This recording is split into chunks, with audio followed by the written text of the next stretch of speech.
This massive pile of pine trees will be turned into cardboard packaging. A single box can contain material from thousands of trees and pass through the hands of hundreds of workers. They're like, it's just a box. And I say, no, it ain't. A lot goes into it.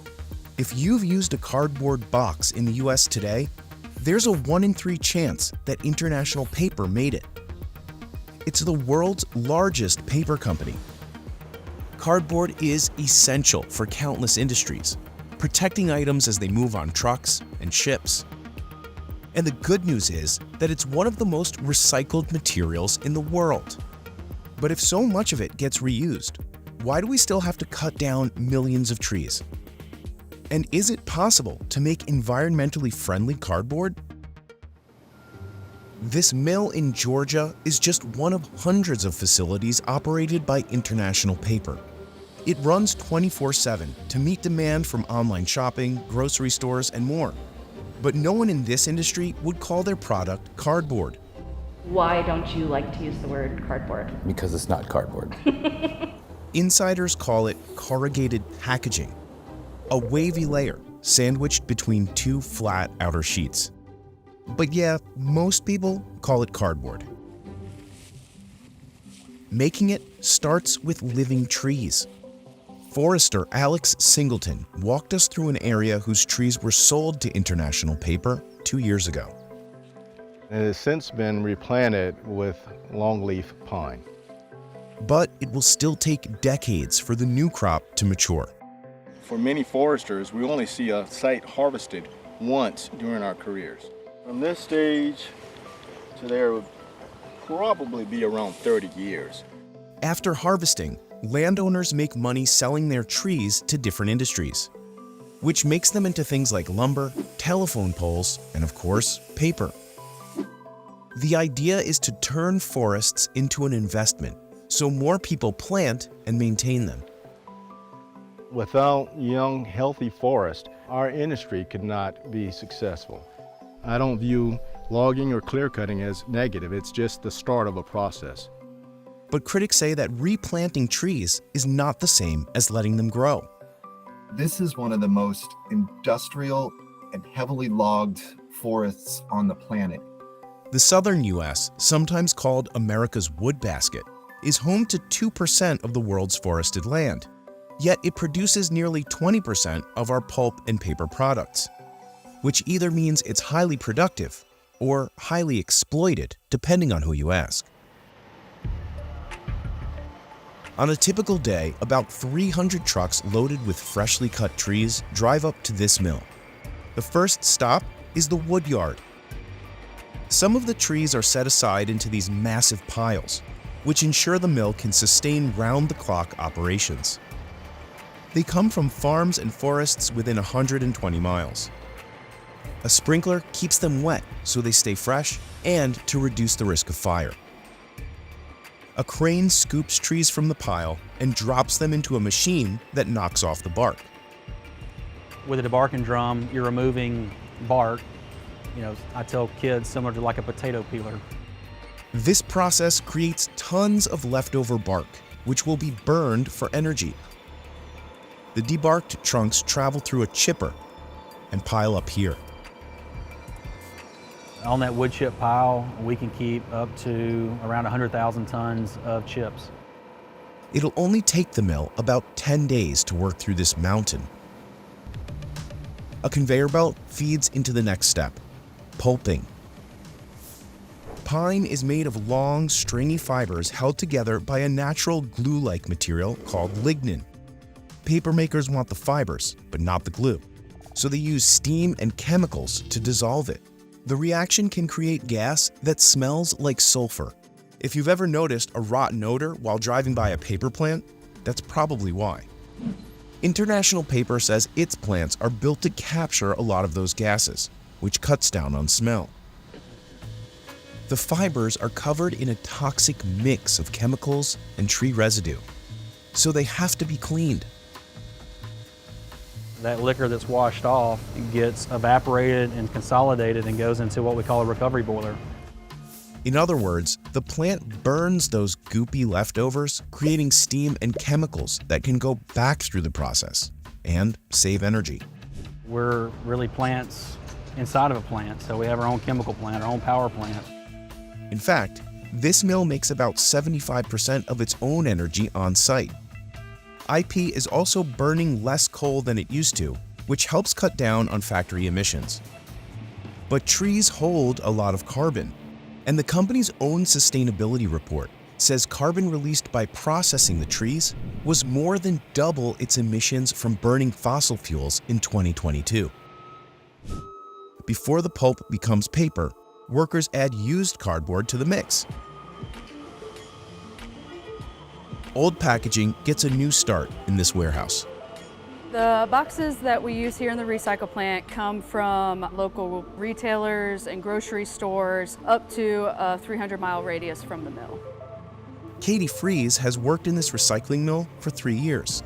She says people still have a lot of misconceptions about the process. Our process is designed to take out the stuff like grease and tape. Just recycle any corrugated box you have, whether it has tape on it or food in it. It can be used to make paper again. Then you can recycle a pizza box. Every day, this mill recycles 500 tons of used cardboard. Each ton saves trees, energy, and water. Saving water is key because nearly every step of papermaking uses lots of it. The used cardboard also gets pulped, using water and chemicals, then mixes with fresh fibers. Workers simply call this massive contraption the paper machine. It presses the pulp flat and squeezes out water. Then it sends the mixture through a series of dryers, heated to over 200 degrees Fahrenheit. As it goes down the machine, the sheet gets drier and drier. And after all that, you still only have paper. To become corrugated packaging, the rolls head to a box plant, like this one in Illinois. Here, flexible paper becomes sturdy boxes. The heartbeat of the plant is the corrugator. Corrugating is how the packaging's middle layer gets that distinctive wavy shape. The waves are actually called flutes, and they're what gives this type of packaging its strength. There are different types of flutes. Smaller ones print better, aren't as good for stacking strength, and the larger ones don't print as well, but they're better for stacking strength. This plant can make boxes in over 1.6 million different designs. The smallest box I've ever made was about the size of a ring box. The largest box I've ever made in one of my facilities was for a washing machine. After gluing the layers together, finishing touches include printing on graphics and cutting the sheets into their final shapes. To save space, most boxes shipped to customers flat, and any trimmings or waste pieces can be recycled right back into the process.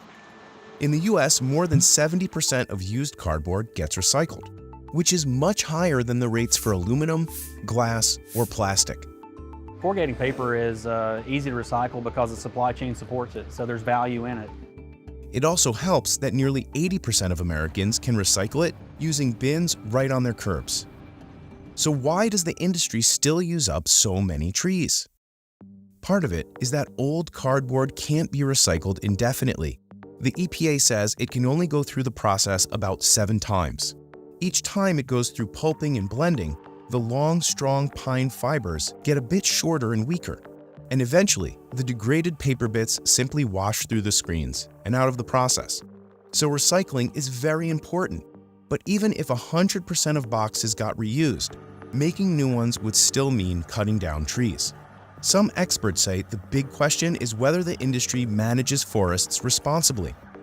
International Paper gets more than 90% of its fiber from trees in the southern US, where the vast majority of woodlands are on private property.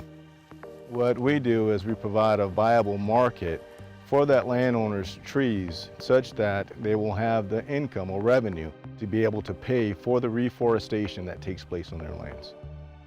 Foresters and paper companies argue that without that market, people might just sell their land, potentially losing forests forever to agriculture, parking lots, or other uses. Data from the University of Maryland shows that tree cover in the US today is about the same as it was in the year 2000. For me, as a forester, it must mean that we're doing our job right, that we're taking care of the environment, that we're promoting forest growth. But measuring forest area is complicated.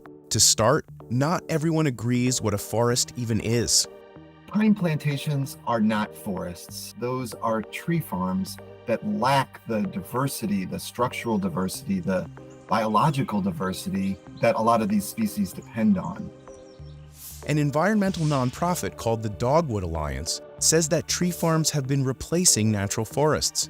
That could potentially have a global impact. Some experts estimate that natural forests are 40 times better than plantations at storing carbon, which makes them crucial to slowing climate change. Forests have lots of other benefits too, like filtering our drinking water and reducing erosion. Certain forestry techniques, like leaving some large trees in place, can help planted forests retain those benefits. I think there are ways to sustainably manage forests without taking out the larger trees and completely destroying the structural complexity of a forest. But that takes really skilled, targeted forestry, and that's not always what happens. Ultimately, the world uses a lot of paper, which has to come from somewhere.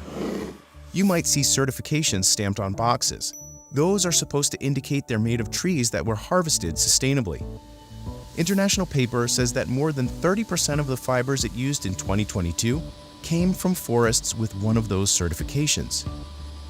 I think there is a way for industry and conservation to coexist in southern forests, but there has to be a good faith effort on all sides.